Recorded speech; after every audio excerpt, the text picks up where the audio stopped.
mujya muvuga ngo abasitari ngo ibiki n'ibiki ngo yanze ngo kunzamura rwose. Niba muri abantu nyine mukamushyira mu gaciro, namwe mujye mwitegereza murebe ni gute umuntu yaba yaranyuze ahantu nk'aha ngaha. Reba nk'aha ngaha ndi bahita Irunda, sibyo? Muri imisozi nk'iyi ngiyi nyine ahantu hari amabuye ameze gutya, umuntu akaza kuhakorera video ugasanga murimo murakanda like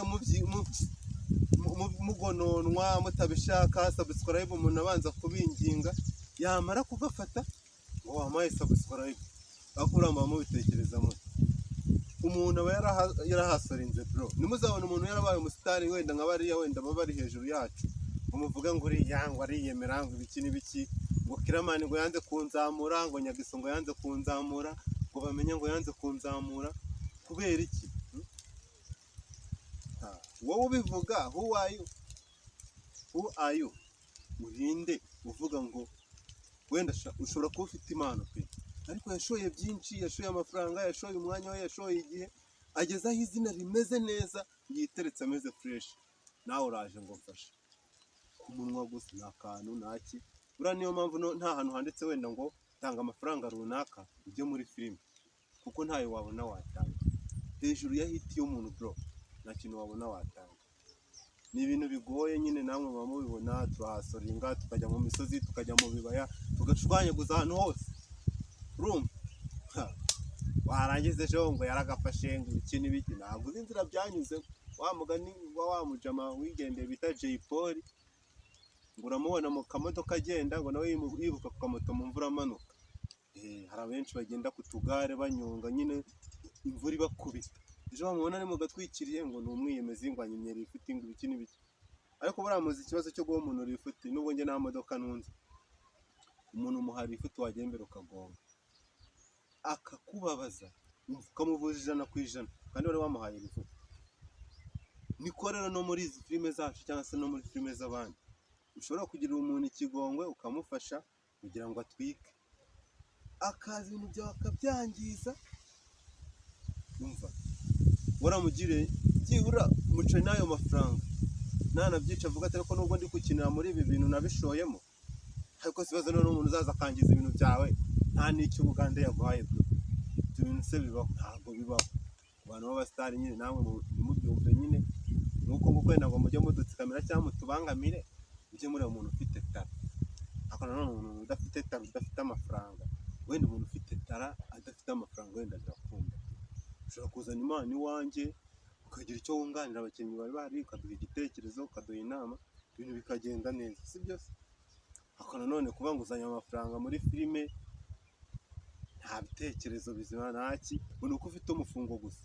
Birashoboka ko baro ya mbere twayikora neza, tugakora ishusho rimeze neza, abantu bakarireba, ariko wa mwimerere na za nama dutanga, ya message nikomeze kuboneka, niho uzasanga nyine amaporoje y'abantu apfira.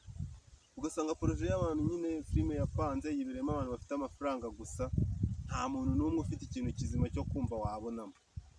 Barambaye neza amakote, bifunze, bafite udutwikiro, bose baparitse, bafite amamodoka, bafite iwabo, bataha muri kadasitere zabo, ariko ibintu bakina ni ishusho gusa, nta nama zirimo, nta kintu urubyiruko rwakumvamo, nta kintu abatuye imihanda bakumva.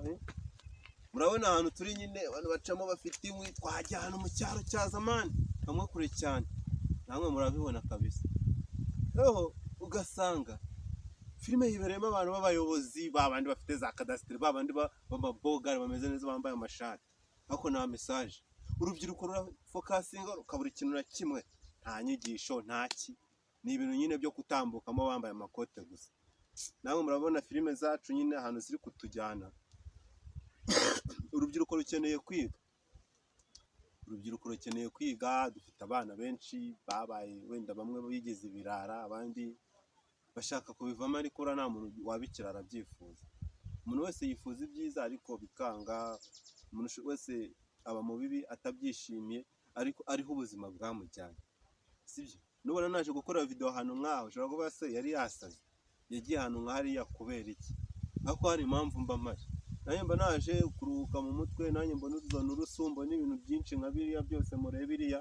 Hano ngewe nateretse kamera, nta muntu turi kumwe, nakabazumingiye nkabereka, ariko nzayambicisha mu kiganiro muzabibona. ahantu njye ndahabakundishije, ni heza, hari amazi, hari imigano, harimo ibibaya byiza, hameze fresh kabisa. Aha murahabona yicariye ku ibuye nk'iri ngiri, nanjye mba ndi gushwanyaguza tu. Ariko rero ikintu nyine nari nyiriho, filime zacu ziri kwangirika, mbese showbiz ziri kwangirika kandi ku rwego ruri hejuru cyane. Bayigize iy'ibitutsi, bayigize iy'amatiku. Ngaho niba wenda nuranye na mugenzi wanjye nkaba nimuye umuhati ndi kumurengera, azajya kubivuga kuri YouTube. Niba umwana we namukubise urushyi, njye kubivuga kuri social media. Niba mu rusengero hari akantu katagenze neza nka pasiteri akaba yagize, ni ngombwa ngo babipositinge. Ntabwo ubwabo bafite uburenganzira bwo kuba bagenda ngo baganire, mbese ngo social media nizo zisigaye zikemura ibibazo ngo byo mu ngo hehe hose, ngo umugabo ngo kubaka ngo byamunaniye ni social media, ngo ntahaha ni social media. Umugabo yanze kugurira abana imyenda y'ishuri ni kuri social media. Namwe biriya bintu murabona ibyo bintu byazatwerekeza, byazatugeza he? Ntagize kuko nta hantu byatugeza rwose mw'abantu. Urangiye bijya bintera agahinda ku bibazo byose mwarabihariye social media. Social media ntabwo ari abantu mubabwira abantu, ariko nanone mwitaranga. Wenda mu rugo byagendaga nabi ariko byari bikiri ibanga, umugabo yabasha no kukubahira ko wahishe icyo kintu akagukundira icyo ngicyo. Ariko zufashe amabanga y'urugo rwawe yashyize ku karubanda, ni gute ibyo wowe utabashije kwibikira ngo ubishyire mu mutima wawe bikakunanira ukabivuga? Urumva nta gahunda ariwe uzabibika. Ejo wivuga ngo bakuvuze, ngo bagutaranze, ngo bagushyize ku karubanda, ni wowe wahishyize. Twabimenye dute se? Inkuru yibwira umuntu ukavuga ngo ntuyivuge, akagenda nawe akayibwira undi ngo ntuyivuge, bikaba batatu bane. Urumva ibintu nyine ugasanga nanjye umva. Mugabanya amatiku bro, mugabanya amatiku, dukore social media, dukore ejo hacu heza, twubake u Rwanda twifuza. Umva, twubake imbuga zacu zikomere, abanyaburayi bajye batwifuza, za Nigeria zitwifuze, abanyamerika batwifuze, abarusiya batwifuze, abashinwa batwifuze, ibihugu byose byifuza kumera nk'u Rwanda, haba muri social media, haba mu mikorere, haba mu iterambere, haba mu kugira imihanda myiza, haba mu kuba dufite amafaranga afite agaciro. Amafaranga yacu ari hejuru, buriya mwitonde, ntabwo angana n'ay'abarundi cyangwa ay'abagande cyangwa se n'ay'abandi b'abaturanyi. Nizera ko igihugu cyacu nyine gifite umutekano, gifite imbaraga mu mikorere, gifite ibikorwa remezo, gifite inganda, gifite ni byinshi byinjiza dufite. Nibi byose hano hose uhageze wahakura ikintu cyinjiza, ariko usanga nyine abenshi twifitemo ubujiji. Umwanya wakabaye uri gukoresha ibyawe ngo bikore neza, urimo uravuga kuri mugenzi wawe, amatiku yarakumaze. Umwanya wakabaye wihangira imirimo uri gucuruza, wagiye kuvuga inkuru za mugenzi wawe. Ntabwo birarisa, ntabwo ari ibikorwa bya ndi umunyarwanda.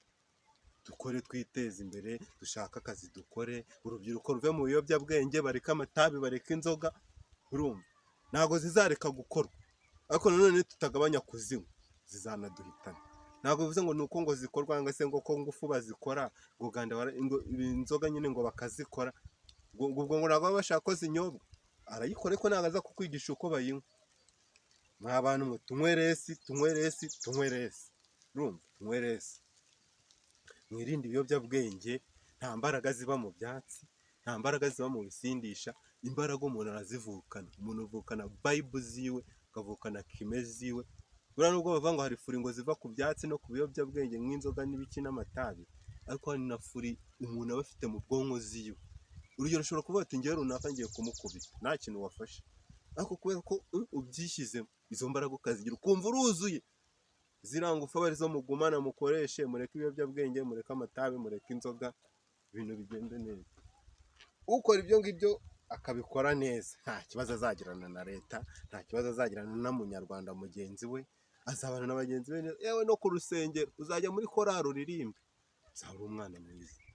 Ariko se umujinya wawe uzawumarira mu biyobyabwenge, umarire mu bibazo, wiyahuze bagenzi bawe, ubiyenzeho, ugira ute, ugende ukubite ihene ya mugenzi, ukubite inka, ukubite iki. Urangwa ukubita imbwa ngo abashaka shebuja. Hari imijinya ukagenda ugatema insina z'umuntu. Dore hano mu cyaro nahoze mbyumva ngo yamutikiye ku kabari ngo araza atema insina ziwe mu rugo. Ibyo ntabwo bikwiriye rwose nk'abanyarwanda. Umuntu mwasangiye inzoga kuba gututse byonyine ufashe umuhoro uragiye insina ze zose urazitemye bibaho ni nk'aho ari we uba washakaga. Ariko umujinya nyine nk'uwo ntabwo ari mwiza, umujinya w'umuranduranzuzi. Mujye muba abantu b'Imana, mwiyubahe, mwubahe n'ubwenge bwanyu, mwubahe aho muturuka, kandi mwubahe n'igihugu cyanyu, mwubahe n'isi yose muri rusange, kuko Uwiteka aravuga ngo nukunda mugenzi wawe nanjye uzaba umwunzi. Niba ushaka kumva ko uri umuntu w'Imana, ukumva ko ibintu ukora nawe Imana nyine yagushyigikira, ikaguha imbaraga, ikagushyigikira mu byo ukora, ikaguha akazi, ikaguha amafaranga, ikaguha ubuzima bwiza, ni uko uzakora ibyo ushaka. Nubangamira ikiremwamuntu nawe bazakubangamira. Banza rero uvuga ati ibyo se ndi gukorera bagenzi banjye ngiye babinkoreye nanezerwa.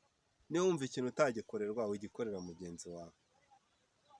Niba umuntu yagutuka ukababara, akagucyurira ukababara, wibikorera mugenzi wawe. Mbere y'uko ubanza kureba se abantu ko bambanira nabi, ko banuka, ko nta muntu mvuga neza, aho nyuze hose ko baba bamvumavuma, banza urebe se wowe ubaniye neza abandi. Urumva?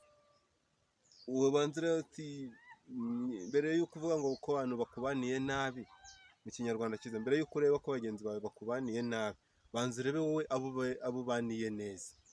Niba uvuga ati mugenzi wanjye ko yansabye ikintu narakimuhaye kandi nari nyifite, ko yangujije 2 narabimuhaye, ese mugenzi wanjye ku isambu ko duturanye ubutaka bwatsukiyemo kwiwe narashakuje cyangwa ntabwo nashakuje? Ibyo byose ubanza ubimenye. Ese yaje akazirika mu gisambu cyanjye ihene cyangwa se inka, ntabwo nsakuza. Nyine banza urebe. Niba nyine nawe ubikora gutyo, gira so yitudwa indi, kandi ugira neza ukayisanga iyo ugiye. Theo yarabiririmbye, ugira neza ukayisanga iyo ugiye, wagira nabi bikakugaruka ukiriho. Iki kintu mujye mukimenya, mwitonde, tubane neza rwose nk'abana b'Imana, mwokabyara mwe, mwogaheka mwe, mwokagira ahungu na kobwa, mukagira inka, mukagira amata ku ruhimbi. Dufashanye, dukore subscribe, duhane like, dusharingane, urebe ko ibintu bitazagenda neza. Niba ufite YouTube ukaba uri nyamwigendaho, ukaba ugira umutima mubi, ukaba mbese umeze nka babandi nahoze mvuga, babandi babona ufite n'Imana niba bashaka kwizamura kugira ngo utazabazimya, n'ubundi ntabwo bazahora bakora, ariko bazagera igihe basaza. Ntabwo muzaguma muri show bizi kugera mirere na mirere, nta myaka 100 muzarenza mukizirimo, ugasanga nk'ubikubwira gutya ahubwo afite nk'imyaka nka 45, wagiye usigaje uri gushaka, wagakwiye gushaka abantu nyine usiga ku kazi kawe, abantu bazagusimbura. Social media hano igeze ntabwo twe twayitangiye, ntabwo ari natwe tuzayiheruka. Ejo ni wowe, ejo ni njye, uyu munsi ni runaka, uyu munsi ni musaza wawe, ejo ni mushiki wawe, ejo ni mama wawe, ejo ni so, ejo ni sobukwe, ejo ni nyogosenge. Ubuzima burakomeza. Okay, njye nk'uko mubizi njye nari Power Comedy, banaje kubihera show muri iyi misozi y'ahangaha ewa. Nawe ndaza kuyishyiramo nta kibazo, nibiba ngombwa ndaza kureka ukuntu nzajya nyitambikamo, mureba ahantu nagiye, ako umuntu nakagaruka. Ubwo n'ubundi naho gutaha, mugende mubikore gutyo, mukande subscribe, mukande like, musharinge ahantu ku mbuga hose, mugende muransangaho, dore ni gutya, ni Power Comedy.